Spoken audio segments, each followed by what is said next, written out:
Et... Ah, sympa. Ça y est.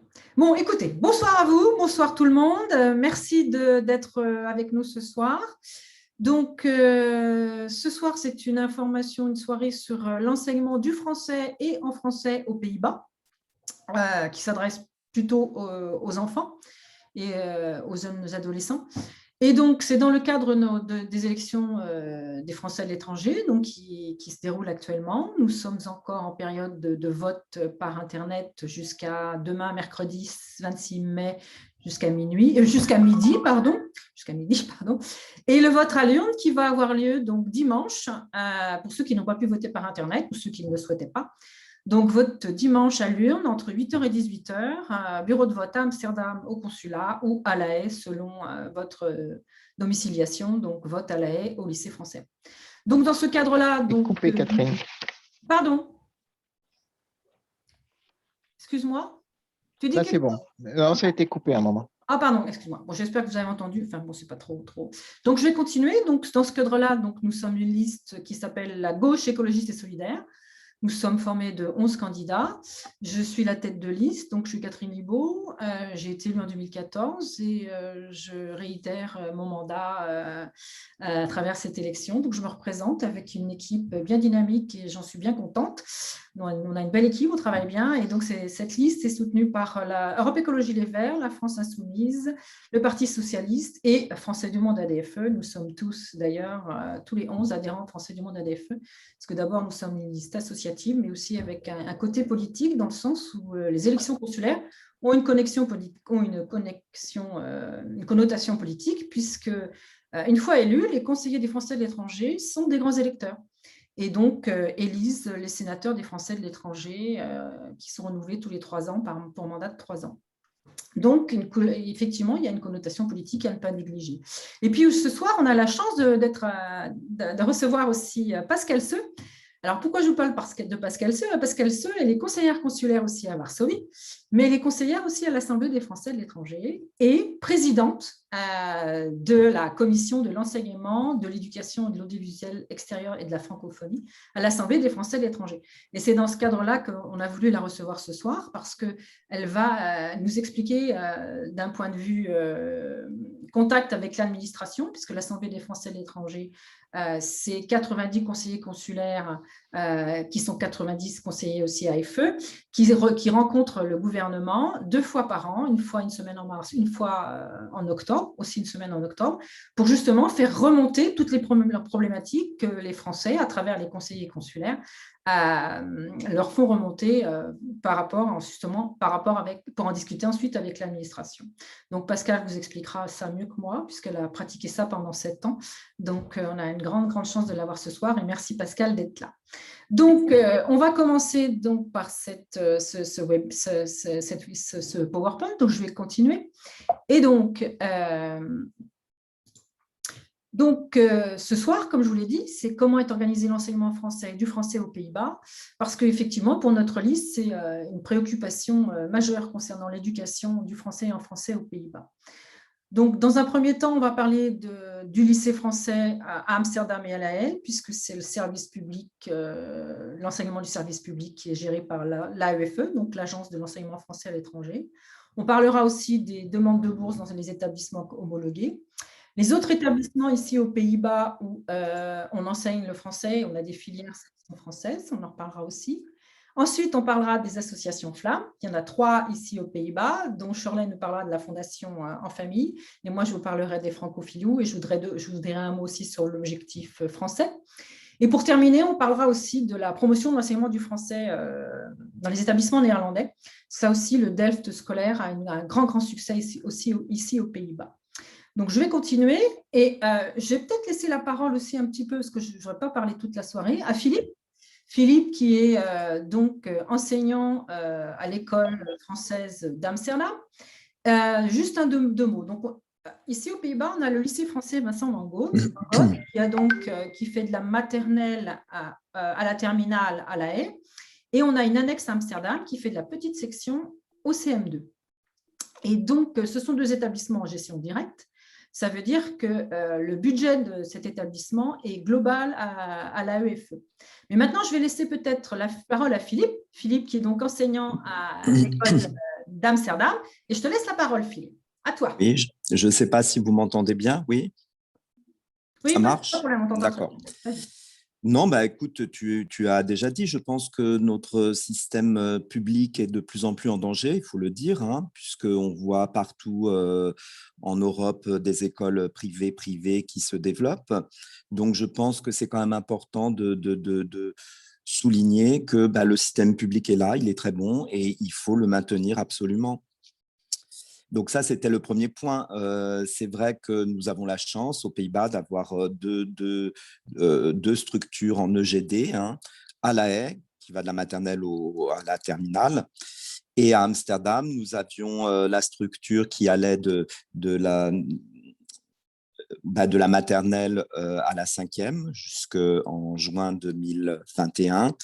Et ça sera que l'école primaire à Amsterdam à partir de septembre 2021. Puisqu'il y a une nouvelle structure qui s'ouvre sur Amsterdam, qui est la International French School. Voilà, donc, voilà, je suis très attaché au système public et je pense qu'il faut vraiment le défendre, même si on sait que toutes les écoles françaises à l'étranger sont payantes. Parce qu'il faut payer, il n'y a pas de mairie, hein, comme en France, donc il faut payer les factures d'électricité, de location des salles, etc. Mais ce qui est très bien, c'est que quand même, nous sommes tous des enseignants issus de l'éducation nationale, nous respectons absolument les programmes franco-français, nous avons un inspecteur qui vient nous inspecter et pour toute l'Europe du Nord, il est basé à Londres, notre inspectrice actuellement. Et nous sommes toute la zone Nord-Europe, donc c'est le Benelux, c'est l'Irlande, c'est bien sûr la Grande-Bretagne, et puis tous les pays scandinaves, et nous formons toute une zone. Et ce qui est intéressant, puis après, il y a le réseau AEFE qui est mondial, forcément. Mais voilà, donc la zone des Pays-Bas, et bon, pour les Pays-Bas même, il y a et Amsterdam. Après, il y a l'école européenne, mais je pense que c'est pas pour l'instant, voilà, sur l'EGD, ce sont les deux établissements. Ok, ça regroupe à peu près 1200 élèves, je crois. C'est à peu près ça. On est plus de 250 à Amsterdam et bon, il doit y avoir, oui, 1000 sur La Haye. Bon, La Haye est plus grand, bien sûr, que Amsterdam. Au départ, nous étions l'annexe de La Haye, Amsterdam, mais bon, nous sommes EGD, nous sommes avec eux. Oui. Avec le même proviseur, voilà, le même conseil d'établissement. Le même budget. Et voilà. Juste une petite remarque aussi concernant l'établissement, tu me dis si je me trompe, mais 85% des élèves sont des élèves français. Oui, ça c'est très typique des Pays-Bas. C'est une grande communauté francophone parce que dans d'autres écoles françaises, il peut y avoir beaucoup de nationaux, binationaux. Aux Pays-Bas, c'est très francophone, on va dire. Même s'il y a beaucoup de un parent. Voilà, on a énormément de nationalités, attention. Hein, mais il y a vraiment un rapport avec la France. Oui. Où un parent est français, on va dire comme ça. Oui, ça, c'est la grosse majorité des parents qui fréquentent notre école et des enfants qui fréquentent notre école. Oui, alors moi en tant que… Alors voilà, ça c'est aussi un rôle des conseillers consulaires. Les conseillers consulaires siègent au Conseil des bourses scolaires, donc concernant ces établissements et ces familles qui ont leurs enfants scolarisés dans ces établissements. Mais aussi, comme on est en EGD, on est invité aussi à participer au conseil d'établissement. Et ce qui est intéressant pour les élus, parce que ça permet de voir comment fonctionne l'établissement, ça permet de rencontrer les enseignants, les élèves aussi, les syndicats, les parents d'élèves. Et c'est intéressant d'avoir une vue globale concernant l'enseignement qui est prodigué et le projet d'établissement et les projets qu'il peut y avoir aussi dans ces différentes écoles. Donc, c'est assez intéressant. Donc, ça, c'est une prérogative aussi des conseillers consulaires, mais c'est que dans les EGD. Dans les autres établissements qui soient homologués ou partenaires, on n'est pas forcément invité. On peut l'être, mais on ne sait pas si vous voulez aussi acter avec l'AEFE. Donc, je vais continuer. Merci Philippe et n'hésite pas à intervenir si tu as Oui, d'accord. Oui, et donc on a parlé de l'EGD, l'AE Amsterdam, mais on a aussi l'école européenne de Bergen, qui se situe un peu au nord des Pays-Bas, et où il y a une section française. Et pourquoi je parle aussi de ces trois écoles? Parce que ces trois écoles, si vous voulez, sont assujetties aux bourses scolaires, c'est-à-dire que l'EGD est assujetti aux bourses scolaires, ainsi que l'établissement homologué, donc l'école européenne de Bergen pour la filière française. Ça veut dire que des familles qui ont des revenus faibles, qui ont des difficultés pour payer les frais de scolarité, parce que comme le disait très justement Philippe, les frais de scolarité sont assez élevés, est toujours trop élevé et ils augmentent toujours. Et de plus en plus, si vous voulez, il y a à peu près maintenant presque 65%, 70% des frais de scolarité qui sont à la charge des familles, 30%, enfin même je dirais bien 80 pour les familles et 20 pour l'AEFE. Donc on sent depuis une vingtaine d'années quand même un désengagement de l'État par rapport à l'aide que peuvent apporter l'aide aux familles concernant le frais de scolarité. Donc là, vous avez pour ces trois établissements la possibilité de faire une demande de bourse. Donc, il y a tout un processus évidemment à avoir. Donc, il y a aussi des conditions d'attribution. Donc, il faut que les aides de nationalité française, ça c'est une priorité. Résider aux Pays-Bas, enfin au moins le tuteur légal, être âgé de moins de 3 ans, enfin vous avez le descriptif là. Et donc ensuite, une information importante, les demandes de bourse se font auprès du Consulat général de France. Et elles se font tous les ans. Et ça, c'est important aussi parce que des fois, des familles, elles l'ont une année, puis elles ne font pas la demande la seconde année, l'année d'après. Oui, mais non.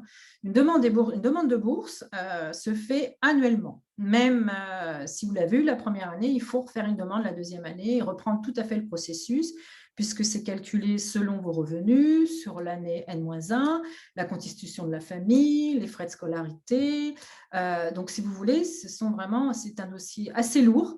Beaucoup de familles se disent que c'est assez intrusif dans leur vie privée, ce qui est vrai. Mais ça permet aussi d'avoir, si vous voulez, des éléments pour pouvoir avoir une quotité de bourse. Alors, on s'aperçoit que les familles, mais là, je peux peut-être laisser la parole aussi à Philippe. Philippe qui siège à la commission des bourses, ça aussi, juste une information aussi, les conseillers consulaires sont membres de droit du conseil consulaire des bourses scolaires. Donc, ça a lieu 2 fois par an, une fois en avril, une fois en novembre. Donc, on statue sur les demandes de bourse pour l'année scolaire, sur une année scolaire. Donc, ça aussi, c'est une des prérogatives des conseillers consulaires, avec donc les autres membres qui participent à ce conseil consulaire, qui sont aussi membres de droit. Et on peut aussi soumettre à débat, mais on peut aussi soumettre au vote des décisions concernant telle ou telle famille par rapport à la quotité, par rapport au choix qui a été fait, ce qui est proposé. Quand on sait qu'il y a des familles qui sont en difficulté, on a la possibilité d'essayer d'argumenter. Il faut toujours argumenter pour arriver à avoir un peu plus de finances pour donc élargir l'enveloppe pour aider les familles au plus près de leurs demandes. Donc, Philippe siège au Conseil des bourses scolaires et on a aussi un membre de Français du monde à l'AFE qui siège aussi, mais qui n'est pas là ce soir. Donc, Philippe, peut-être même, je peux peut-être laisser la parole aussi à Pascal Seux, parce que Pascal aussi, en tant que conseillère AFE, et au niveau de la commission dont elle est la présidente, travaille aussi beaucoup sur les bourses scolaires et pour nous en dire de mots. Peut-être Philippe d'abord et après je laisserai la parole à Pascal, si tu veux bien. D'accord. Écoute, oui, tout ce qu'a dit Catherine, effectivement, c'est important puisque ces bourses sont là pour aider les familles qui ont besoin. Et on voit qu'il y a des familles qui peuvent avoir 100% de bourse parce qu'elles ont des revenus trop faibles pour pouvoir payer les frais de scolarité.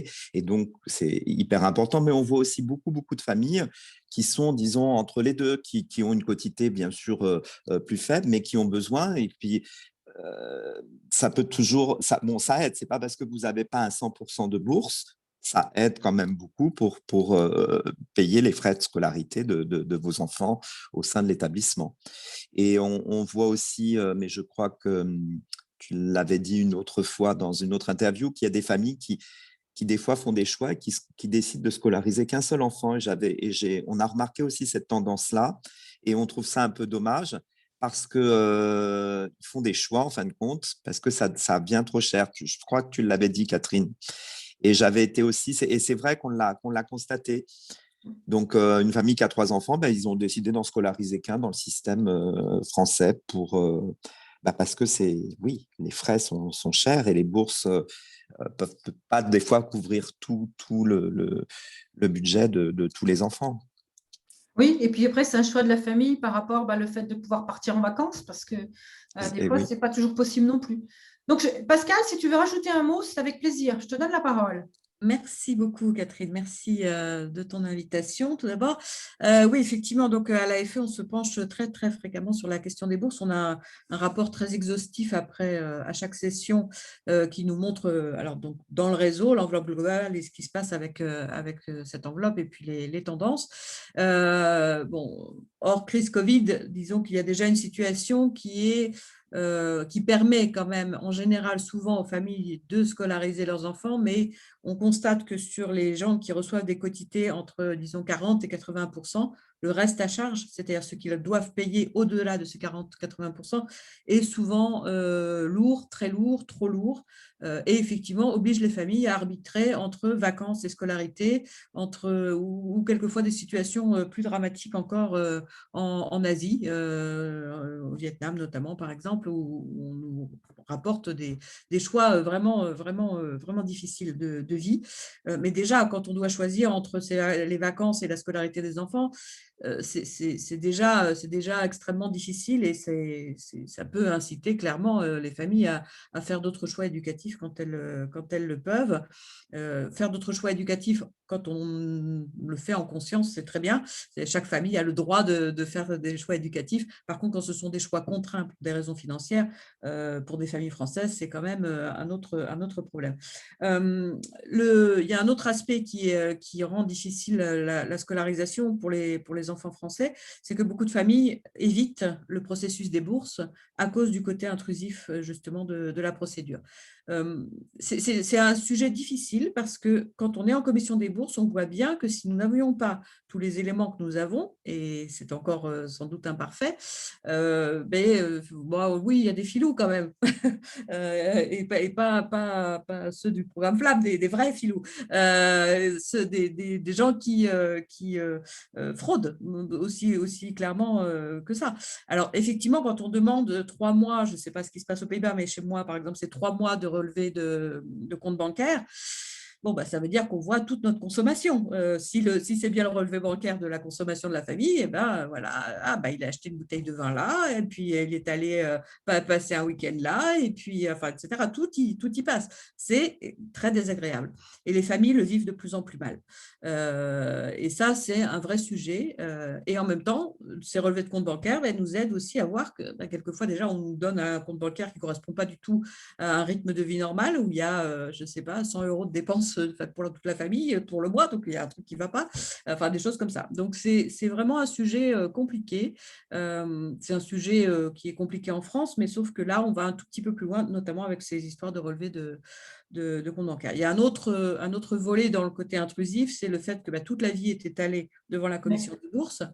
Et que les gens dans une petite communauté, ou pas trop grande, savoir que la personne qu'on connaît, et puis voilà, d'où il faut dire et répéter à la fois aux membres des commissions des bourses et au public, aux usagers, que c'est confidentiel et que ça doit le rester et que si ça ne l'est pas, Oui, non, ça nous est répété à chaque début de conseil consulaire, c'est noté sur le procès-verbal. Ça, c'est un point auquel, en tout cas, moi, en tant qu'élue, je fais très attention. Ouais. Et puis, oui, juste pour terminer, il y a une réflexion en ce moment à la UFE sur le barème, sur le calcul du barème, justement pour éviter que ces restes à charge continuent à être aussi élevés. Parce que la UFE constate ce que nous constatons tous comme élus, c'est-à-dire qu'on a des enveloppes qui sont parfois consommées, mais parfois sous-consommées, qu'au niveau mondial, hors crise Covid, on sous-consommait quasi systématiquement, et que pourtant, on a des déscolarisations pour raisons financières. Donc, il y a un truc qui ne marche pas, donc il faut chercher. Donc, ils sont en train de faire tourner des matrices de calcul pour retravailler sur le coefficient maximal ou minimal. Oui, ok, d'accord. En fait, sans être trop technique, il y a la question du Q-min et du Q-max, c'est deux seuils. Et effectivement, quand les frais de scolarité augmentent, mais que les seuils ne sont pas augmentés, on finit par avoir des décalages de plus en plus grands. Donc, on est en train ils sont en train de travailler notamment au relèvement du CUMAX. Voilà. Merci beaucoup, Pascal. Et effectivement, il y a déjà eu un changement là, hein, puisqu'on a pu, enfin nous, au niveau des Pays-Bas, on a pu passer à 300 000 euros de patrimoine immobilier. On est passé de 250 000 à 300 000 euros. Donc déjà, ça peut ouvrir à des familles qui sont en acquisition de propriété. Alors quand je dis 300 000 euros, c'est valeur acquise. Hein. Ce n'est pas c'est le prix du bien immobilier acquis. Donc voilà, donc ça, tout ça, c'est aussi une bonne nouvelle, mais ça reste effectivement, le reste à charge reste encore très, très lourd pour certaines familles. Alors, juste une information, c'est qu'en tant que conseillère consulaire, moi, je me suis battue pour qu'il y ait des réunions de pré-dialogue de gestion avec les membres du conseil consulaire qui étaient disponibles pour justement avoir cette possibilité d'être au plus près de la demande des familles, mais en amont de l'enveloppe limitative qui allait être accordée à la circonscription, au poste. Donc. Et ce qui nous permet, si vous voulez, de demander d'avoir cet argent-là avant le pré-dialogue de gestion pour ensuite au moins assurer les familles dont on sait qu'il y aura des difficultés, qu'elles auront forcément un petit peu plus qu'on aura un peu plus de marge au niveau financier pour pouvoir les aider. Donc ça, c'est vraiment un truc, enfin, c'est une action que j'ai menée et qui marche bien aux Pays-Bas, et le consulat joue le jeu. On a une pré-réunion de dialogue de gestion, ce qui nous permet de demander une enveloppe supérieure par rapport à l'enveloppe qui nous est offerte par l'AEFE, et ça nous permet d'être au plus près des besoins des familles. Voilà, je continue. Ensuite, on a, oui, ce serait bien que je continue. Est-ce que je peux aller plus loin? Suivante. Hop. Qu'est-ce que j'ai fait? Vous me voyez toujours? Non. Qu'est-ce que j'ai fait? Pardon, excusez-moi, j'ai un souci technique. Voilà. Voilà, c'est cool. Oui, donc, excusez-moi, j'étais avec… voilà. Et donc, comme vous le savez, donc à la rentrée de septembre 2021, donc, Philippe vous en a parlé un peu, il y a donc l'ouverture d'une école qui s'appelle l'International French School d'Amsterdam, qui est donc un partenaire privé. Alors, un petit peu d'historique. Philippe, est-ce que tu veux intervenir? Non, je te laisse, je compléterai. Écoute, je préfère qu'on fasse l'inverse, que je vais quand même parler beaucoup après. Si tu veux bien, je te laisse discuter de la création de cette école. Oui, il y a eu un appel d'offres parce que de toute façon, c'était très difficile. Il y avait de plus en plus de demandes sur la petite école française d'Amsterdam. Et nous avons eu un problème aussi pour trouver des nouveaux locaux via la mairie d'Amsterdam. C'était compliqué. Et puis après, il y a eu cette école qui avait déjà… Enfin, il y avait déjà eu un contact avec la EFE. Et du coup, c'était moins lourd pour la EFE de passer l'école en privé, on va dire, en partenariat avec la EFE.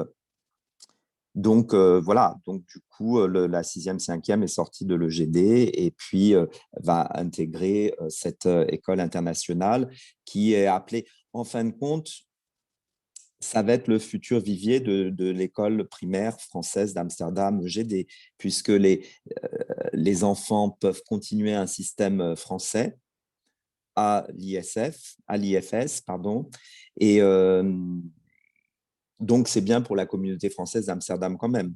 À partir du moment, sinon c'était ou partir à La Haye pour les familles d'Amsterdam, ou partir à l'école européenne, ou prendre un système anglophone. Enfin, voilà, ou partir dans le système néerlandais. En gros, c'est les 4 possibilités pour les familles françaises d'Amsterdam, une fois que les enfants vont à l'école. Donc, c'est bien qu'il y ait cette école internationale française sur Amsterdam pour pouvoir intégrer nos élèves une fois qu'ils ont fini leur CM2 chez nous. Et l'idée est qu'il y ait une filière qui est que l'école internationale, de la maternelle au lycée. Et puis, il y a un deuxième cylindrage en 6e pour intégrer les enfants de l'école française du primaire d'Amsterdam. Et jusqu'au bac. Voilà, cette nouvelle école, donc c'est 50% en français, 50% en anglais. Pour le primaire. Pour le primaire. Oui, pour le primaire, pardon. Oui. Ah, pour arriver en 6e, qui continue oui. français, avec des langues, mais comme dans tous les lycées et toutes les écoles, tous les collèges. Oui, oui. C'est l'offre pédagogique, si tu veux. La différence avec le GD d'Amsterdam, c'est qu'il y sera 50% de français, 50% d'anglais Oui. dans cette nouvelle Pour école. le primaire. Pour le maternel primaire. D'accord, OK. Donc, c'est une école qui va ouvrir ses portes en septembre 2021. Comme c'est une école qui est en cours d'homologation, elle est accompagnée par l'AEFE, donc l'Agence de l'enseignement français à l'étranger accompagne cette école à s'ouvrir et à recruter. Oui, ils sont vraiment accompagnés dans ce sens-là. Et donc, normalement, cette école va être aussi, une fois qu'elle aura ouvert ses portes, elle sera homologuée pour prétendre aux bourses scolaires.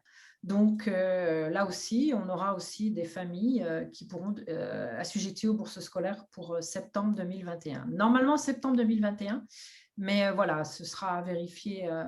On verra ça en conseil consulaire des bourses scolaires en numéro 2, si effectivement c'est possible ou pas. Peut-être, Pascal, un témoignage sur ces établissements partenaires qui se développent beaucoup à l'étranger et qui se développent aussi avec le soutien de l'AEFE. Oui, oui, bah, effectivement, dans le réseau, il y a le gros des établissements, ce sont des établissements partenaires, hein. Il y a 71 EGD, 150 conventionnés, et puis le reste, ce sont des partenaires. Donc, effectivement, c'est le gros du réseau, hein, voilà. Alors, ce qui est un petit peu nouveau, enfin, relativement, c'est que souvent, avant, les partenaires venaient d'initiatives parentales, en fait, et se créait une structure privée qui, petit à petit, grandissait, parfois était conventionnée, puis parfois devenait un EGD. Ça, c'était un petit peu la trajectoire très classique. Aujourd'hui, ce sont des groupes privés qui sont les plus demandeurs d'ouverture d'établissements et d'homologation. Alors, il y a des zones où ça c'est très vivant. Je pense à l'Égypte où il y a beaucoup d'établissements qui se créent, qui demandent l'homologation, etc., etc. Et puis, il y a aussi en Tunisie, au Maroc, où c'est très, très, très dynamique. Et il y a certains groupes donc, qui se sont créés. Bon, il y en a deux peut-être principaux qui sont le groupe Odyssée, qui est notamment à Budapest, à Bruxelles, à Casablanca, si je ne me trompe pas, et en Tunisie peut-être, je ne sais plus exactement. Et puis, il y a donc le groupe IEG, qui est celui de celle d'Amsterdam, du lycée d'Amsterdam, qui s'appelait Sana avant, et qui était beaucoup au Maroc, sauf erreur de ma part, je crois. Oui, c'est ça. Oui, c'est au Maroc. Au Maroc. Et puis donc, qui cherche un développement aussi, effectivement, en Europe. Et donc, comme ça, c'est parti de cela. Après, qu'en dire, quelque part, l'avantage de ces groupes, c'est que au moins, ils finissent par acquérir une expertise. Effectivement, ils ont un accompagnement par l'AEFE, un accompagnement payant, hein, qu'ils payent, hein. Ce sont des prestations que l'AEFE ne fait pas gratuitement, hein, qu'elle facture, ce qui sert aussi à la financer, hein, quelque part. Et donc voilà, ils essayent de rester dans des clous proches de ceux demandés par l'AEFE, en tout cas, et pour pouvoir justement disposer ne serait-ce que le petit logo établissement accompagné vert, c'est déjà, pour l'image de l'établissement, c'est déjà très important. Et puis, aller vers l'homologation, pour eux, c'est vital parce que vont ensuite les bourses pour les enfants français avec. Donc, voilà. Donc, il y a un espèce d'échange qui se fait comme ça et qui permet quand même de garantir un peu de qualité. C'est ce qui est peut-être plus difficile dans les partenaires, c'est effectivement que ils sont chez eux et que et la participation des parents et le regard des syndicats sur ce qui se passe pour les personnels et le regard des parents et puis des élus, ce regard, il a moins lieu que quand on est dans un conventionné ou dans un EGD, évidemment. Donc, c'est un petit peu la difficulté.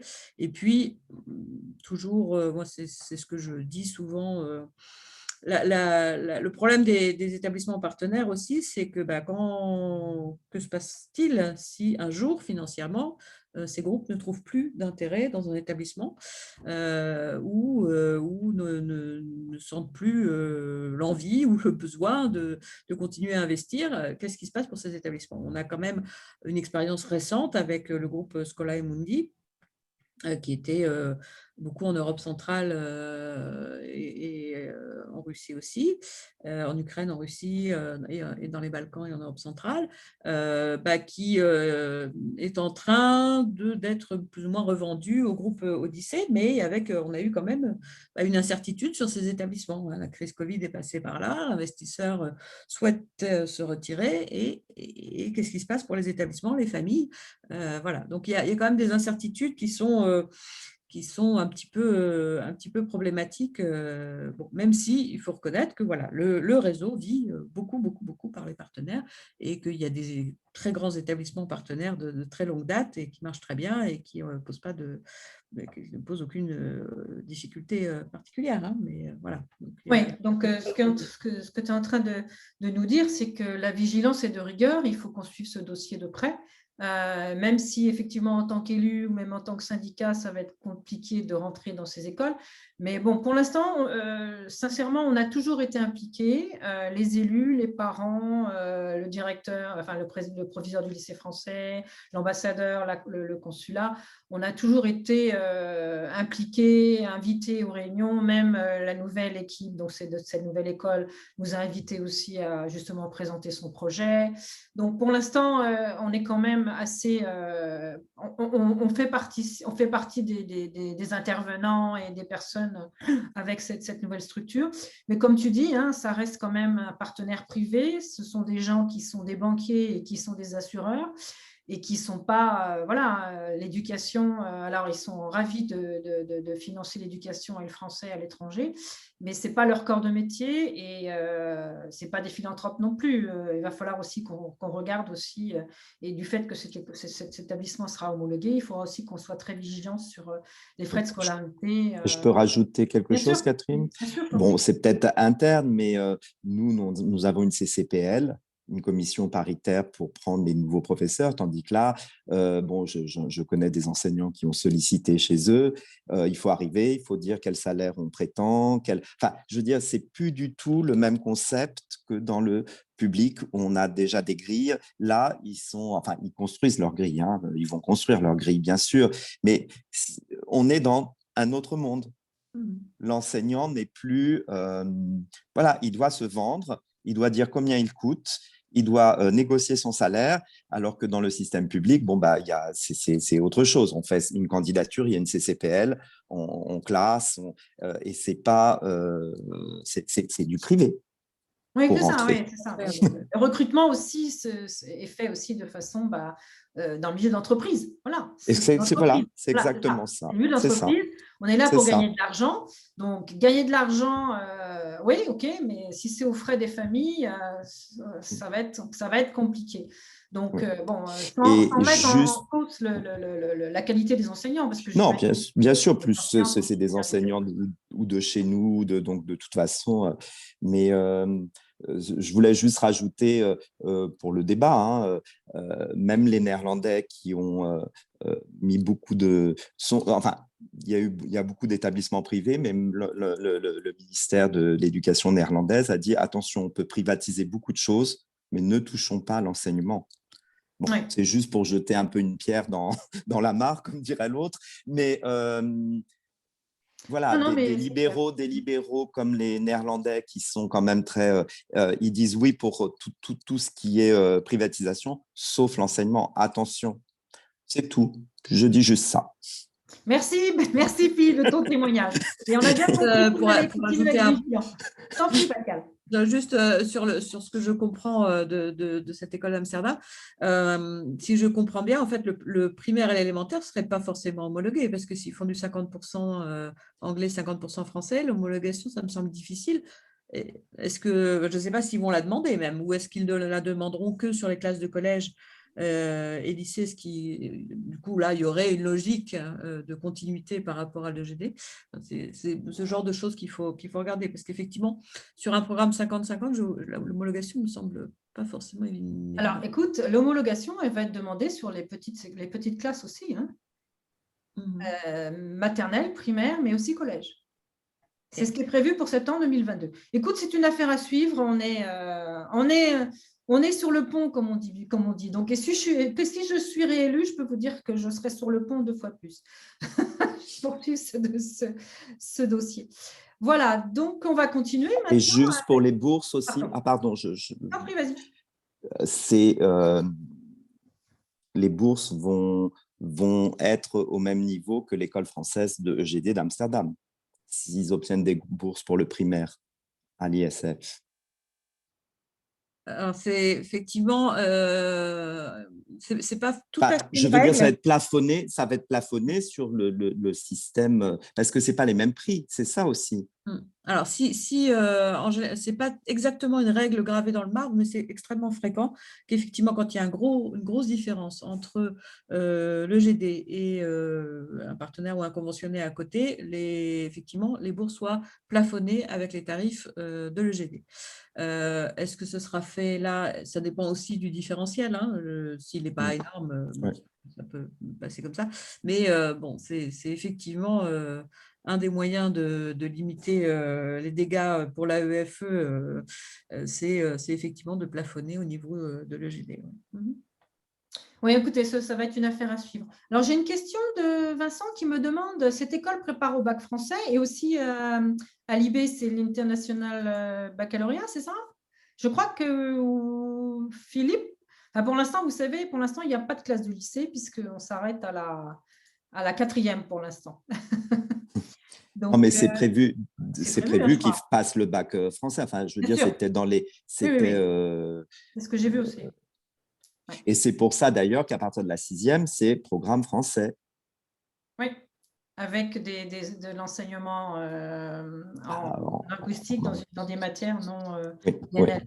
Ouais, c'est ça. Mais même en DNL, mais même en primaire. Mais nous, on le fait aussi chez nous, mais ce n'est pas à 50%. C'est 1 heure d'anglais par jour. Là, ça sera du 50%. Donc, ça va être peut-être difficile, mais bon, ça sera leur souci à eux de mettre en place. Mais voilà. Ouais. Ok, écoutez, on va clôturer sur ce nouvel établissement, puis on va parler d'une autre possibilité d'apprendre le français ici aux Pays-Bas. C'est dans une autre école, un autre statut d'une école européenne. Et là, je vais laisser la parole à Pierre, qui est donc parent d'un élève qui est dans cette école européenne à La Haye. Ils font donc il y a le primaire et le secondaire. Pierre, je te laisse la parole pour nous parler de l'école européenne de La Haye. Oui, merci. Moi, je vais être assez court. L'école européenne a été créée en 2012 à La Haye et c'est une école de 2e catégorie, c'est-à-dire que ce n'est pas une école européenne à part entière. C'est une école de statut néerlandais, donc qui fait aussi partie, d'ailleurs c'est marqué sur le logo, du Rhineland Lyceum, qui apporte des financements et qui a un droit de regard dessus, mais elle forme à un bac européen. Donc il y a en effet il y a 2 bâtiments maintenant, parce qu'elle a grandi énormément avec l'aide de toutes les organisations internationales qui sont à La Haye notamment. Et donc, il y a une partie primaire et une partie secondaire avec énormément de langues proposées. C'est en fait même une usine à gaz pour trouver les langues des enfants. Comme en plus, il y a des parents souvent binationaux, c'est très compliqué. Donc, en tout cas, en primaire, il y a des classes de hollandais, anglais, français, allemand et espagnol. Mais aussi, on peut choisir des langues, des langues maternelles autres en plus, donc italien, roumain, finlandais, grec, slovène, polonais et portugais. Et en plus arrive la langue vivante 1, et quand les enfants auront… donc ça, je parle pour la primaire, hein, et ça correspond à CM1, je pense. Ils ont déjà la langue vivante 2. Donc, ils sont vraiment… C'est très riche au niveau des langues, et il y a certains cours qui sont faits que dans une langue. Par exemple, le sport est fait pour tous les enfants en anglais ou en hollandais. Donc, il y a deux classes. Je parle surtout pour la petite section, pour le primaire où j'ai un enfant. Il y a pour les petites classes, deux classes de français. Ça a beaucoup augmenté. Le problème de l'école européenne de La Haye, c'est que les parents qui ont des enfants dans des enfin, les parents qui sont employés dans des organisations internationales ont leurs enfants de droit. Donc, c'est très difficile de budgéter en fait les classes parce que quand il y a des mouvements d'une école, les enfants doivent être pris. Ce qui a eu, entre autres, comme conséquence qu'il y a des gros problèmes financiers en ce moment à l'école européenne.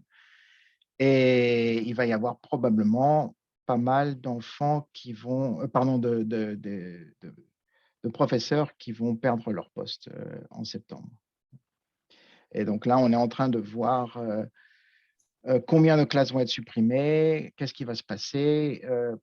Malheureusement, il y a du hollandais pour les enfants qui ne sont pas en classe de hollandais. Donc, il y a d'un point de vue légal, 10% de cours qui doivent être de hollandais.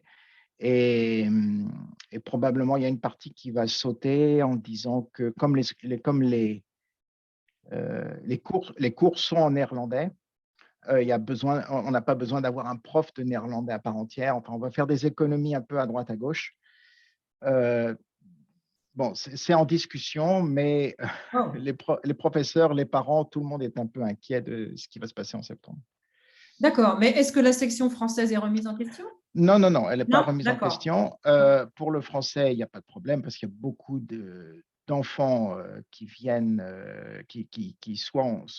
Là, par contre, contrairement peut-être au lycée français, il y a beaucoup de parents qui ne sont même pas de nationalité française. C'est des parents qui ont choisi vraiment le français, Ah ouais, d'accord. mais qui veulent avoir cette langue comme langue première. Et qui le peuvent, parce que comme c'est justement, on n'est pas totalement libre de choisir la langue de la section, ça dépend des parents, de la langue des parents, de ce qui est parlé à la maison et tout ça. Mais en tout cas, ils peuvent voilà, faire pour le français. Donc, en effet, ça a bien augmenté au contraire en français. Et par contre, les professeurs de français, les professeurs des classes de français devront probablement aussi enseigner le français dans les autres classes. Donc, ils ont des cours en plus pour économiser des professeurs de français à part entière. Je ne sais pas si je me fais bien. Mais bon, il va y avoir… très spécifique, l'école européenne. Il va y avoir des économies et ils cherchent un peu où les faire. Et c'est une situation assez compliquée, oui. Si je peux intervenir, Pierre, je ne sais pas si je peux intervenir. Oui. C'est vrai que ça fonctionne et j'ai vu la remarque de Vincent Merckx. Ça fonctionne quand même comme l'école européenne première catégorie, puisque tu dis que c'est une deuxième catégorie à La Haye. Oui. Puisque moi, j'y ai travaillé à l'école européenne de Bergen il y a longtemps. Le souci, c'est vrai que s'il y a trop de langues qui est proposée, ça devient un peu un casse-tête pour ces écoles. Et moi, je l'ai bien vu à l'école européenne de Bergen. Quand je suis arrivé, j'ai dit, mais il y avait toute l'Europe là-bas quand je travaillais. Et aujourd'hui, qu'est-ce qu'il y a? Il y a la section néerlandaise, la section anglaise et la section française. Point. Moi, j'ai vu fermer la section allemande, la section italienne, la section espagnole. Enfin, je veux dire, au bout d'un moment, c'est vrai que c'est des écoles… L'idée est super, hein. Ce n'est pas une critique. Moi, j'ai trouvé j'étais très, très content de travailler à l'école européenne, mais voilà, c'est quand même difficile et même il y a un coût financier très fort. Il faut être aussi réaliste et on ne peut pas avoir des filières dans toutes les langues. Je veux dire, l'Europe, il y a trop de langues, hein. Alors, c'est vrai que le français, qui est une langue dominante comme l'anglais, bon, ils tirent encore leur épingle du jeu. Après, section, j'allais dire Italie, ça reste compliqué d'avoir et la section italienne, etc., etc. Alors moi, voilà, c'était juste une remarque. Hein. Oui, non, par rapport aux premières catégories, deuxième catégorie, le paiement le personnel n'est pas sous le même contrat, par exemple. Les professeurs ne reçoivent pas… là, ils sont sous statut D'accord. locales. Oui. Et ensuite, je ne sais pas comment c'est dans les premières catégories, mais là, les enseignements pour les classes,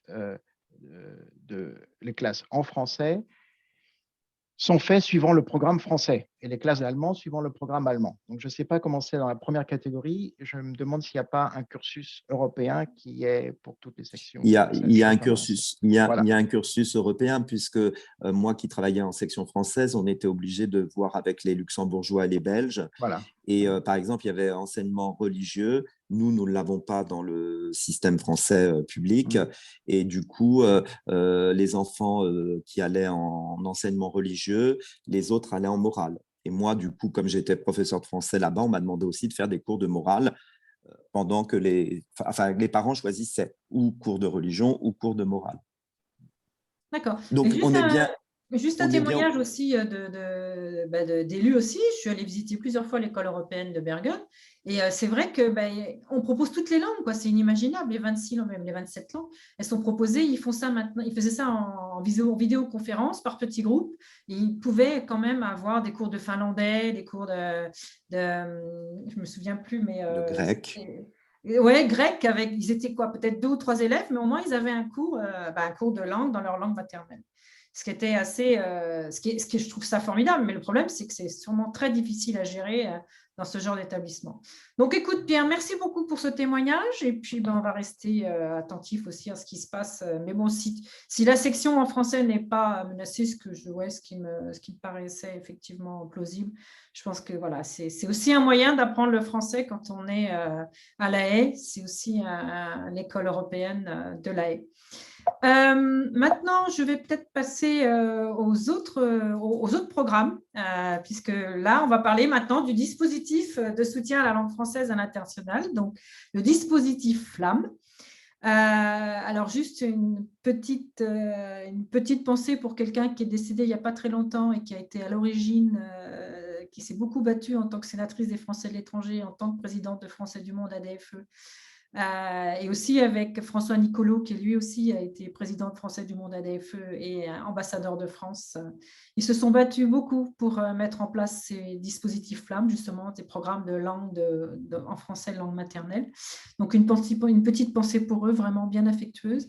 Et donc, c'est un programme qui s'adresse donc à des enfants français, francophones, qui ne sont pas scolarisés dans le système français, et c'est quand même la plupart des enfants qui vivent à l'étranger, d'avoir au moins avoir un petit peu de notion de français, puisque c'est leur langue maternelle. Donc maintenant, donc il y en a 170 partout dans le monde, dans 40 pays. Donc c'est un dispositif qui existe depuis 2002, je crois. Ou non, peut-être pas 2002, je dis une petite bêtise, tu me diras, Pascal. Donc voilà, et donc il y en a, ici aux Pays-Bas, il y en a 3. Donc il y a les Francophilous qui fonctionnent très bien, qui est basé à Eindhoven. Fondation en famille qui est basée à Amsterdam, mais qui a des antennes, et là, Shirley va nous en parler plus. Et je vais vous dire un mot sur Objectif Français. Alors, Objectif Français, c'était Tremplin pour le français, qui est devenu Objectif Français. Et là, ils sont en pleine restructuration pour proposer des cours justement à La Haye et sur Utrecht. Mais ils sont en période de reconstruction. Donc, je vais peut-être laisser la parole à Shirley et je reviendrai sur les francophilos après. Merci Shirley, je te laisse la parole pour nous parler de ton expérience. Bonjour, d'abord merci de ton invitation. Donc moi je suis responsable pédagogique pour la Fondation En Famille et je suis organisatrice pour En Famille Amsterdam. Donc En Famille est une fondation FLAM, donc à but non lucratif. Nous sommes maintenant présents dans 5 villes, donc à Amsterdam, à La Haye, à Utrecht, à Haarlem et à Leiden, et nous accueillons environ 200 enfants tous les 15 jours pour nos matinées françaises. Donc, nous avons plusieurs activités. Notre activité principale, ce sont les matinées françaises. C'est vraiment un moment ludique pour les enfants. C'est du jeu pédagogique pour s'amuser en français, pour prendre confiance. Et on commence avec les enfants à partir de 11 ans à partir de 1 an, jusqu'à 11 ans à peu près. Et puis, à côté de ça, on organise aussi, alors en période Covid, ça a été un petit peu arrêté, mais des activités culturelles. Donc, ça peut être des visites de musées, des ateliers pour les enfants, mais aussi des ateliers pour les parents. Là, nous venons juste de commencer la promotion de notre nouveau produit, qui est un webinaire pour les parents sur la gestion des écrans, puisque pendant le confinement, les écrans ont pris une place encore plus importante dans nos familles et que c'est un sujet qui revient souvent chez nos membres. Et puis, nous organisons aussi des cours de lecture-écriture pour les enfants. Et pour l'instant, c'est uniquement à Amsterdam et à Utrecht. Voilà. Et nous faisons partie donc du réseau Flamme de la Fédération Flamme Monde, avec lequel nous sommes en lien permanent pour échanger et pour nous améliorer toujours. Et c'est une fondation très, très conviviale, gérée par des bénévoles. Voilà. Vous avez des salariés ou pas? Est-ce que vous financez vos professeurs? Alors, les professeurs ont un statut de bénévole. Ils sont rémunérés, mais sous statut de bénévole. D'accord, merci. Ouais. Okay. Mais écoutez, belle dynamique, la Fondation Famille. C'est une fondation qui existe depuis déjà un petit moment. Hein, ça fait, je crois, à peu près 12 ans. C'est ça. Moi, je suis arrivée il y a 6 ans en tant que maman, et puis j'ai été animatrice, responsable pédagogique, et puis au fur et à mesure, je prends de plus en plus de responsabilités, et maintenant, je gère Amsterdam. Voilà. Ok, et c'est une fondation qui a eu des subventions Flamme au moment de sa création par l'AEF. Alors, je suis vraiment pas dans le financier, mais on a reçu des subventions staff, je sais. Oui, ça c'est un autre biais pour effectivement sur des projets éducatifs pour les Français de l'étranger. Oui, pour la création de nouvelles villes, mais je sais que oui, un des sujets qui revient régulièrement, notamment au niveau des Flammes Mondes, c'est que beaucoup de flammes réclament plutôt des subventions qui pourraient permettre de gérer aussi les frais de fonctionnement, puisque beaucoup d'associations deviennent de plus en plus grandes et que c'est un gros travail. Oui, non. Justement, après, le slide d'après, c'est sur justement les différentes subventions que peuvent demander les associations Flammes par rapport à leur fonctionnement. Merci beaucoup, Shirley. Oui, et donc, je voulais vous parler aussi de l'association Les Francophilous. Alors, pourquoi je vous parle des associations Les Francophilous? Elle est basée à Eindhoven et c'est une association qui me tient beaucoup à cœur parce que tous les ans, j'ai l'honneur et je suis cordialement invitée par toute l'équipe de l'association Les Francophilous à fêter la galette des rois. Donc, tous les mois de janvier, je vais à Eindhoven manger la galette des rois, boire du cidre et rencontrer les familles, les animateurs, les enfants. Et ce qui est assez intéressant dans les Francophilous, c'est qu'ils sont dans une école néerlandaise. Donc, les cours, c'est le samedi matin.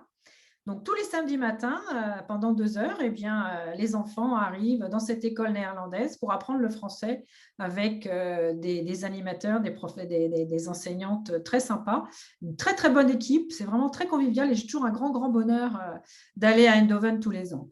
Et puis, ça m'a permis aussi de faire la connaissance aussi avec leur outil. Ils utilisaient aussi un ouvrage pédagogique qui avait été proposé par l'ancien député des Français de l'étranger qui a été élu en 2012 à 2017.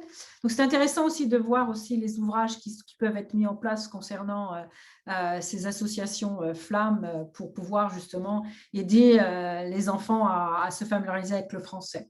Donc, voilà, donc une association très, très dynamique et qui me tient beaucoup à cœur. C'est toujours un grand plaisir d'aller à Eindhoven. Je vais passer maintenant à une slide suivante. Concernant justement les subventions qui peuvent être demandées par les associations Flammes. Donc, vous pouvez demander une subvention d'aide au démarrage. Alors, cette subvention, elle est accordée que pendant 5 ans, mais vous me direz, c'est déjà ça. Mais par contre, ça aussi, elle est annuelle dégressive, mais elle a aussi il ne faut pas que ça dépasse plus de 50% des frais pour pouvoir être créé. Donc ça, c'est le premier point pour créer une association, parce qu'il faut être une association, là vous le verrez après, mais de droit local.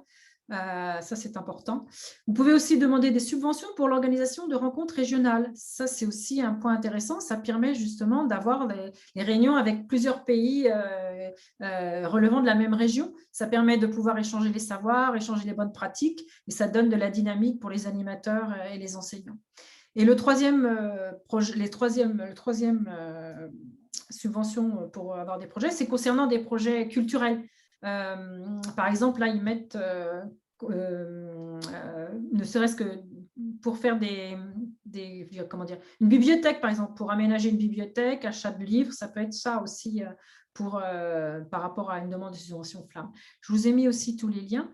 Et les conditions aussi pour arriver à avoir ces subventions, c'est qu'il faut être donc une association de droit local, donc de droit néerlandais. Il faut que la pratique de la langue doit apparaître dans les statuts de l'association comme but principal. L'association aussi se consacre à l'organisation d'activités autour de la langue et de la culture française et francophone. Ce n'est pas que de l'enseignement en langue, c'est aussi tout le jeu. Ce que tu as très bien expliqué, Shirley, aussi, c'est qu'on peut apprendre le français aussi de façon ludique et de façon, surtout quand c'est des jeunes enfants, c'est quand même, à travers des comptines, des chansons, c'est quand même un outil assez intéressant. Et aussi, pour être éligible aussi à ces critères de subvention, il faut aussi avoir un minimum de 50% d'enfants de nationalité française. Donc, vous voyez, c'est un dispositif qui est super intéressant, qui a ses contraintes, mais qui est quand même super intéressant et qui peut aider beaucoup d'associations, même si c'est beaucoup de bénévolat, j'entends bien. C'est quand même un sacerdoce.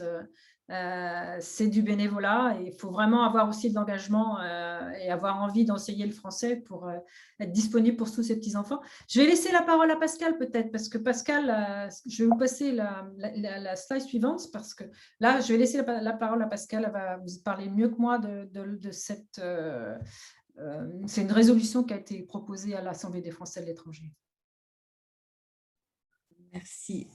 Oui, alors effectivement, il y a plusieurs petites difficultés intrinsèques déjà au dispositif de base, qui est qu'effectivement, cette subvention est limitée dans le temps et dégressive pour le démarrage.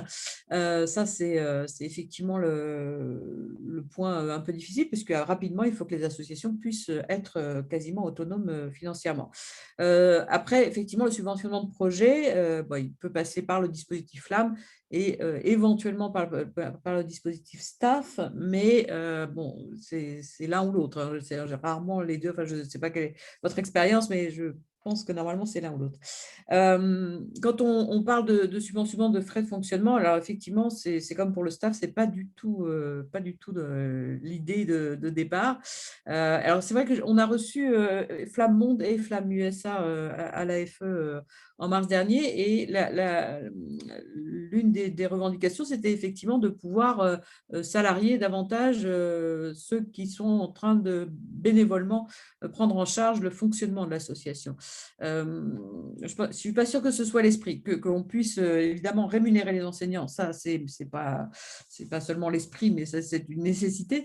Par contre, la rémunération des parents bénévoles chargés de l'organisation, je ne suis pas sûre que ce soit tout de suite. Mais enfin, après, bon, une association qui devient un peu importante, elle finit par pouvoir salarier quelquefois ceux qui étaient au départ parents bénévoles organisateurs. Hein, c'est ce qui se passe aux États-Unis, notamment avec FBA à San Francisco. Mais voilà, il faut avoir déjà une taille très, très, très importante. Et puis, donc, c'est souvent bien longtemps après les demandes de subvention Flamme.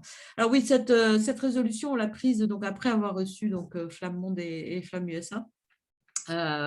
C'était beaucoup lié à la crise Covid. Voilà, il y a quelques chiffres qui sont peut-être intéressants dans cette résolution. Je ne sais pas si tu peux la mettre un tout petit peu plus… Non, tu ne peux pas, c'est un slide. Non, mais laisse, c'est pas grave. Non, mais voilà. OK. Donc, 150 000 élèves dans 170 flammes installées dans 40 pays. Voilà, le problème du côté dégressif et le problème de la crise Covid. Parce que la crise Covid a fragilisé énormément d'associations quand elle ne les a pas complètement mises à l'arrêt. Parce que, bon, la reconversion dans le distanciel, c'est comme dans les établissements scolaires. Hein. Pour les petits, c'est très difficile. Et pour les grands, ça a demandé quand même des adaptations techniques importantes. Donc ça,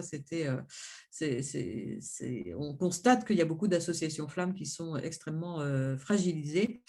Donc, on a demandé à ce que l'enveloppe flamme soit abondée parce qu'elle pour le nombre d'élèves qu'elle concerne, elle est assez réduite et on pense que c'est quand même un des grands moyens de maintenir la langue française parmi les enfants français à l'étranger. C'est l'un des outils très importants et c'est un devoir quand même de la France de faire tout pour que les enfants français gardent la langue française. C'est quand même important en termes de citoyenneté.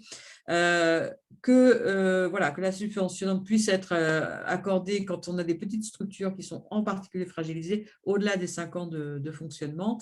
Et puis moi, j'ai découvert à cette occasion qu'une antenne, enfin un Flamme qui ouvre une antenne ailleurs n'a pas le droit de redemander une subvention de démarrage. Bon, c'est quand même un peu surprenant. Alors que c'est la même quand c'est la même association Flamme, donc il faudrait monter une deuxième association pour pouvoir demander le démarrage. C'est absurde quand on a une structure qui fonctionne, des parents qui sont engagés. Pourquoi ne pas pouvoir redemander une subvention de démarrage quand on monte une antenne dans une autre ville? Et puis voilà, de la prolongation pour 1 an en raison de la crise et éventuellement des subventions en ce moment pour les groupes qui en feraient la demande en raison de la crise. Voilà. Donc, c'est un très joli réseau, le réseau des associations Flammes, qui se constitue de plus en plus en réseau, qui s'organise par l'initiative des parents, qui méritent d'être soutenus et qui méritent d'autant plus d'être soutenus que c'est un outil d'apprentissage du français pour les enfants français qui est très important. Une autre des problématiques qui n'apparaît pas dans cette résolution, c'est que quand on démarre une petite structure Flamme, il faut 10 enfants français, quelquefois ce n'est pas simple, et il faut qu'ils aient plus de 5 ans déjà. Et quelquefois, on se retrouve avec un groupe de parents où il y a des enfants de moins de 5 ans, où ils ne sont pas 10, enfin bon, c'est un petit peu contraignant aussi. Voilà. C'est vrai. Merci beaucoup, Pascal. C'est vraiment effectivement un réseau privilégié. Alors, le budget de l'AEFE, c'est 500 000 € par an. Donc, effectivement, je pense que les besoins pourraient être un peu augmentés par rapport aux demandes. Et ça, effectivement, il y a beaucoup d'associations qui ont été fragilisées pendant ce Covid.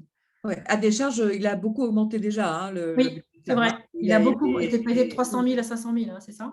Voilà, c'est ça. Je Ouais. ne peux pas dire non plus qu'il y a un désintérêt pour le réseau. Le budget est en augmentation, simplement, effectivement, ça reste pas une goutte d'eau quand même, mais pas un budget très important. Et surtout, on sent qu'il y aurait besoin de coups de pouce, surtout après la crise Covid, pour aider les associations. Oui, tout à fait. Effectivement, il y a eu un effort de fait. Et puis, il y a aussi, tout à l'heure, Shirley le disait, il y a aussi le staff, le soutien d'aide au tissu associatif pour les Français de l'étranger, qui peut être aussi un relais par rapport à un projet spécifique d'une association Flamme. Par exemple, ce que je disais tout à l'heure, une bibliothèque, mais ça peut être une vidéothèque, ça peut être aussi… Enfin, on peut imaginer plein de choses assez intéressantes pour aider les projets Flamme en dehors de ces subventions via le staff. Voilà, merci. Shirley, tu veux rajouter quelque chose ou c'est clair pour toi? Il y a peut-être des questions, non? Il faut que tu… Je remets mon micro. Ouais. Une fois encore, moi, je m'occupe vraiment du pédagogique, mais pas du financier. Mais je sais que j'ai entendu souvent que les demandes de subventions staff étaient vraiment tellement compliquées à remplir. Et c'est tellement un travail aussi de longue haleine que parfois, c'est abandonné parce que pour les petits projets, ça demande vraiment trop de travail de remplir les subventions. Donc, Oui, et puis c'est vrai aussi que cette année, avec la Covid, le financement des staffs a été un peu massacré concernant le culturel, à notre grande surprise et à mon grand énervement d'ailleurs. Mais voilà, peut-être que Pascal, tu veux rajouter un mot là-dessus? Oui, non, je pense que, effectivement, je ne suis pas sûre que le dispositif staff soit… c'est vraiment pour le réseau associatif en général. Je pense que le dispositif des subventions Flamme est beaucoup plus adapté que le staff et surtout effectivement, bon, la crise Covid a un peu tout déplacé aussi. Oui, et j'ai compris que l'année dernière, il y avait donc… alors, on peut faire juste un truc que je n'ai pas précisé. Les demandes de subventions pour les associations flammes se font entre mars et avril. Et ça se fait au niveau du service culturel de l'ambassade de France. Donc, c'est à eux qu'il faut s'adresser. Et j'ai appris que du fait de la crise Covid l'année dernière, il y avait eu un second appel au mois de octobre-novembre concernant les associations flammes, justement pour aider celles qui étaient en difficulté. Donc, tu me confirmes ça, Pascal? Tout à fait. C'est tout à fait. D'accord. Ok. Bon, voilà, donc c'est un dispositif à privilégier, à ne pas hésiter, même si c'est lourd à faire concernant les démarches de subvention, je pense qu'il ne faut pas hésiter à les faire. Enfin, moi, en tout cas, je vous y encourage. Voilà, donc on a fini pour les associations flammes. Et puis, on va passer par le dernier point auquel je suis très sensible, qui s'appelle le DELFT, diplôme d'études de langue française, mais c'est le DELFT qui est aussi DELFT-DAF qui s'adresse aux adultes, mais qui s'adresse aussi avec la formule DELFT Prime et DELFT Junior. Maintenant, ça s'appelle DELFT scolaire ici aux Pays-Bas. C'est donc un diplôme qui est proposé aux élèves qui sont scolarisés dans les établissements néerlandais, mais par ailleurs, c'est le même processus partout à l'étranger. Donc, vous voyez ici, la petite carte que vous voyez en bas, c'est tous les établissements scolaires néerlandais qui proposent cette certification en français. Donc, c'est 250 établissements, plus de 2500 collégiens, lycéens néerlandais qui passent ce diplôme. Donc, c'est quand même je veux dire un lien, si vous voulez, pour apprendre le français qui n'est absolument pas négligeable. Donc, que j'encourage vraiment à développer. D'abord, une expérience personnelle. Hein. Moi, mes filles sont scolarisées dans le système néerlandais. Et quand elles sont arrivées au niveau du collège-lycée néerlandais, eh bien, elles ont eu leur premier cours de français. Et c'était je m'appelle, j'habite, j'ai un chat et un chien. Vous voyez, le niveau du français était tellement très… comme en parlant français à la maison tous les jours, c'est clair qu'elles se sont vite ennuyées. Donc, je me suis dit, là, il faut faire quelque chose. Et j'ai rencontré l'équipe pédagogique de l'école néerlandaise de mes filles. On a discuté et on a discuté ensemble de mettre en place cette certification. Donc, ça a été mis en place dans cet établissement en 2015. Et puis, au fur et à mesure, on est en 2021 aujourd'hui et je crois qu'il y a maintenant plus de 250 élèves qui se présentent dans cet établissement au DELFT. Donc, je suis super contente que ça continue et ravie de… Ça, c'est aussi mon petit orgueil personnel concernant… ça, c'était aussi pendant mon mandat d'élu de conseiller consulaire où je me suis dit, ça, c'était vraiment une réussite pendant ce mandat. C'est celui-là que je retiendrai.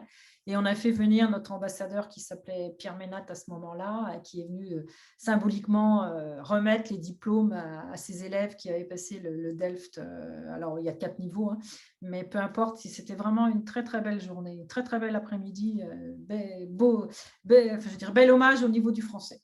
Et merci à l'équipe pédagogique du lycée, parce que là aussi, vous savez, c'est pareil, hein, c'est un projet collectif et s'il n'y a pas l'aval du corps enseignant, s'il n'y a pas l'aval aussi de l'établissement, parce que c'est un coût pour les établissements, hein. Aujourd'hui, c'est à hauteur de 400 € par an pour justement délivrer ce DELFT. Et là, récemment, j'ai appris que ça faisait partie le gouvernement néerlandais a signé une convention avec l'éducation nationale française pour justement certifier cet enseignement au niveau de l'école néerlandaise. Donc, c'est plutôt une grande réussite et ça avance bien.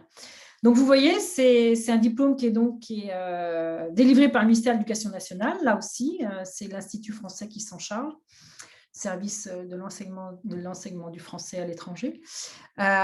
Donc, les élèves sont préparés au sein de l'école et ils ont des examens en mars et en juin. Et c'est un examen qui fait partie j'oublie toujours, la certification, voilà, c'est dans le cadre européen de référence des langues. Donc, c'est un examen qui est important et qui permet aussi à des élèves, s'ils veulent suivre des études supérieures en France, il faut un niveau B2 pour entrer à l'université en France. Donc, c'est vraiment à privilégier aussi. Donc, à développer. Et sachez que demain, à 17h, il y a justement le service de l'enseignement des cours de français ici aux Pays-Bas qui organise un webinaire sur justement le DEF scolaire. C'est à 17h. Donc, si vous voulez suivre ça avec M. Jean-François Rochat, qui est rattaché à l'ambassade de France. Donc, voilà à peu près. Je pense qu'on a dû faire le tour, à moins que j'ai oublié quelque chose, mais je ne crois pas, sur justement la possibilité d'apprendre en français dans des écoles, mais d'apprendre aussi le français à travers des associations, à travers aussi les écoles localement, et qui sont en plus certifiées par un examen, ce qui n'est pas négligeable du tout. Donc voilà, et je pense que j'ai dû faire le tour. Donc j'ai vu qu'il y avait quelques petites questions concernant… voilà, oui, j'ai été effectivement approchée par un parent d'élève de l'école européenne de La Haye concernant justement le fait que les élèves ne pouvaient pas s'inscrire dans le Parcoursup, surtout par rapport aux entrées en école préparatoire. Donc, j'ai fait remonter l'information au niveau du corps diplomatique et le corps diplomatique m'a conseillé de prendre contact avec Campus France, que j'ai d'ailleurs transmis à ce parent d'élève. Donc, Béatrice, si vous voulez vous rapprocher de ce parent d'élève, je vous enverrai ses coordonnées ou je vous enverrai ce que m'a envoyé la conseillère culturelle concernant ce problème. Effectivement, l'établissement n'a pas ou ne souhaite pas entrer dans le processus pour que justement ces élèves français puissent s'inscrire vraiment dans le Parcoursup pour faire des études supérieures en France, ce qui est un peu dommage parce que c'est un établissement international qui devrait avoir cette ouverture-là. Mais on ne désespère pas et on va essayer de faire en sorte qu'à un moment ou à un autre, il devrait changer d'épaule, le proviseur de cet établissement. Enfin, on l'espère.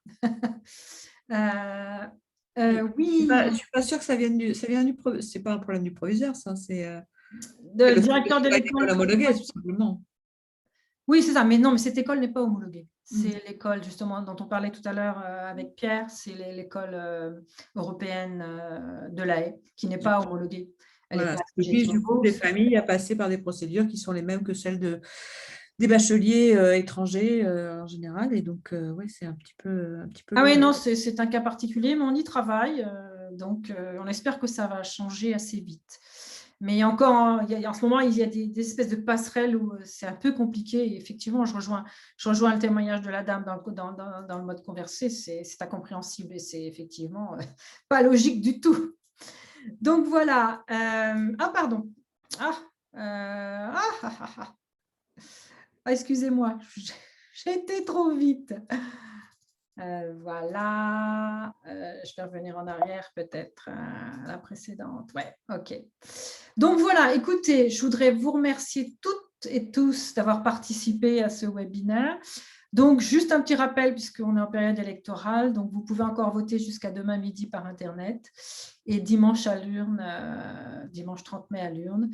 Donc, je vous ai mis notre bulletin de vote avec nos logos pour que bien vous visionniez bien notre bulletin de vote. Oui. Voilà. Juste, Catherine, à l'urne, c'est oui, bien sûr. Je t'en prie. À Amsterdam ou La Haye, au lycée Van Gogh à La Haye ou au consulat français à Amsterdam. Oui, dans les locaux du consulat au rez-de-chaussée. Ouais, voilà, c'est ça.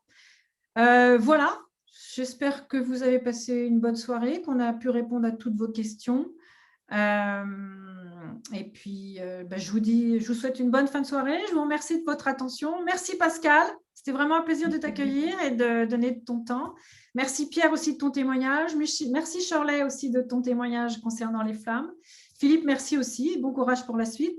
Vincent, bonsoir à toi et bonne continuation. Et puis, bonsoir à tous. Je vous remercie beaucoup. Bonne soirée à tous et puis à très bientôt. Prenez bien soin de vous. Bonsoir. Au revoir. Bonsoir. Bonsoir.